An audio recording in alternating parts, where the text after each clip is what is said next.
Hello. Okay, so we're on chapter 13. And this chapter's called Nicholas Flamel. All right. Dumbledore had convinced Harry not to go looking for the Mirror of Erised again. And for the rest of the Christmas holidays, the invisibility cloak stayed folded at the bottom of his trunk.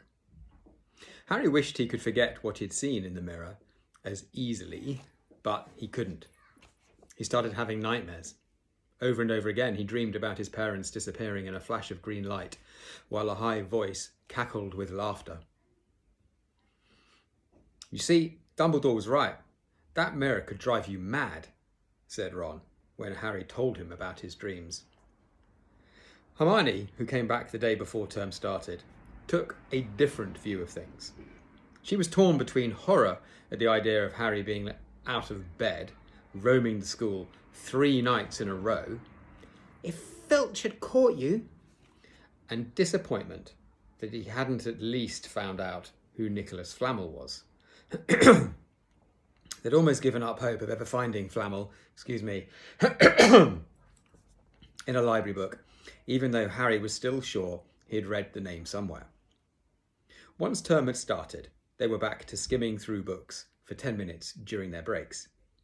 Harry had even less time than the other two because Quidditch practice had started again. Wood was working the team harder than ever. Even the endless rain that had replaced the snow couldn't dampen his spirits. The Weasleys complained that Wood was becoming a fanatic, but Harry was on Wood's side. If they won their next match against Hufflepuff, they would overtake Slytherin in the House Championship for the first time in 7 years. Quite apart from wanting to win, Harry found that he had fewer nightmares when he was tired out after training. Then, during one particularly wet and muddy practice session, Wood gave the team a bit of bad news. He'd just got very angry with the Weasleys, who kept dive-bombing each other and pretending to fall off their brooms. "Will you stop messing around?" he yelled. "That's exactly the sort of thing that'll lose us the match. Snape's refereeing this time, and he'll be looking for any excuse to knock points off Gryffindor." George Weasley really did fall off his broom at these words. "Snape's refereeing?" he spluttered through a mouthful of mud. "When's he ever refereed a Quidditch match? He's not going to be fair if we might overtake Slytherin." The rest of the team landed next to George to complain too. "It's not my fault," said Wood. "We've just got to make sure we play a clean game so Snape hasn't got an excuse to pick on us." Which was all very well, thought Harry, but he had another reason for not wanting Snape near him when he was playing Quidditch. If you remember, it would appear that Snape was the one that was casting a spell on Harry's broom. The rest of the team hung back to talk to each other as usual at the end of practice.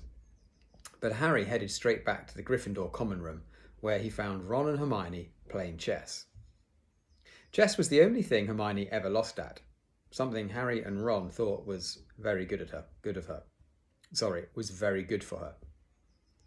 "Don't talk to me for a moment," said Ron when Harry sat down next to him. "I need to concentrate." He caught sight of Harry's face. "What's the matter with you? You look terrible." Speaking quietly so that no one else would hear, Harry told the other two about Snape's sudden, sinister desire to be a Quidditch referee. "Don't play," said Hermione at once.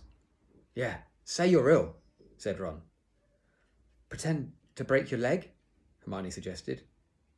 "I think you should really break your leg," said Ron. "I can't," said Harry. "There isn't a reserve seeker. If I back out, Gryffindor can't play at all." At that moment, Neville toppled into the common room. How he had managed to climb through the portrait hole was anyone's guess, because his legs had been stuck together with what they recognised at once as the leg locker curse. He must have had to bunny hop all the way up to Gryffindor Tower. Everyone fell about laughing except Hermione, who leapt up and performed the counter curse. Neville's legs sprang apart and he got to his feet trembling. What happened? Hermione asked him, leading him over to sit with Harry and Ron. It was Malfoy, said Neville shakily. I met him outside the library. He said he'd been looking for someone to practice that on. Go to Professor McGonagall, Hermione urged Neville. Report him. Neville shook his head. I don't want more trouble, he mumbled. You've got to stand up to him, Neville, said Ron. He's used to walking all over people. But that's no reason to lie down in front of him and make it easier. There's no need to tell me I'm not brave enough to be in Gryffindor. Malfoy's already done that, Neville choked. Harry felt in the pocket of his robes and pulled out a chocolate frog, the very last one from the box Hermione had given him for Christmas. He gave it to Neville, who looked as though he might cry. You're worth 12 of Malfoy, Harry said. The Sorting Hat chose you for Gryffindor, didn't it? And where's Malfoy? In stinking Slytherin. Neville's lips twitched in a weak smile as he unwrapped the frog. Thanks, Harry.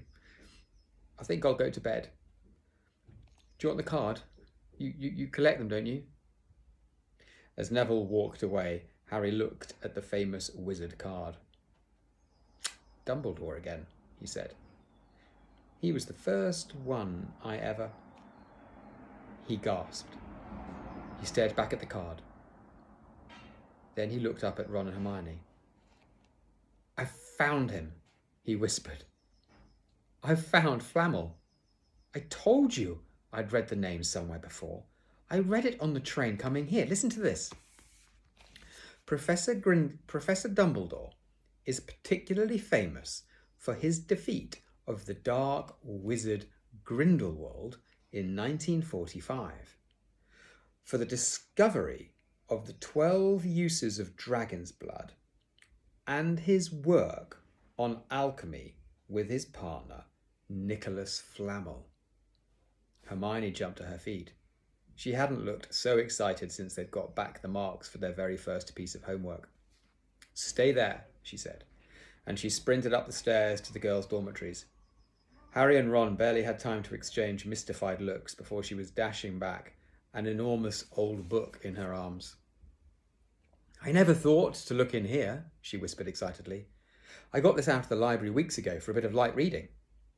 Light, said Ron, but Hermione told him to be quiet until she'd looked something up and started flicking frantically through the pages, muttering to herself.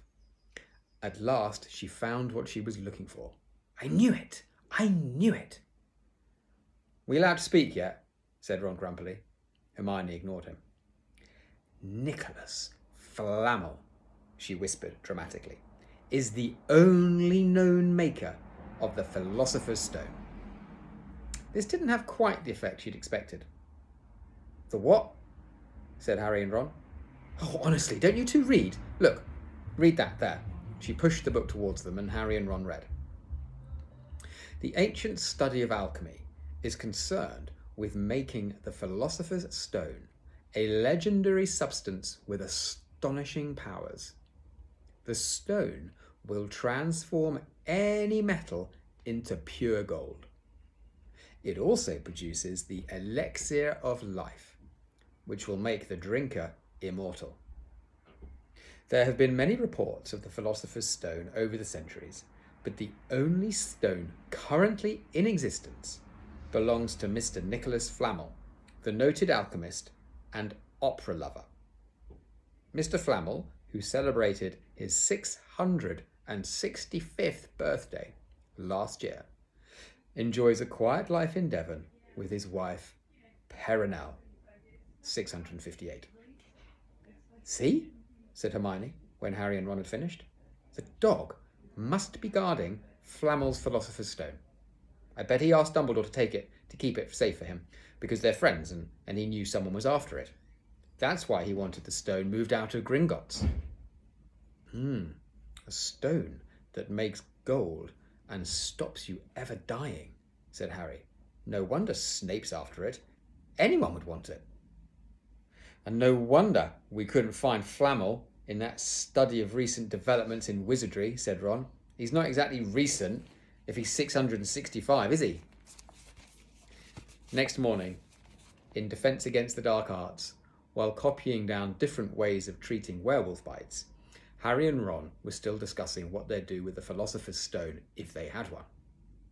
It wasn't until Ron said he'd buy his own Quidditch team that Harry remembered about Snape and the coming match. I'm going to play, he told Ron and Hermione, because if I don't, all the Slytherins will think I'm just too scared to face Snape.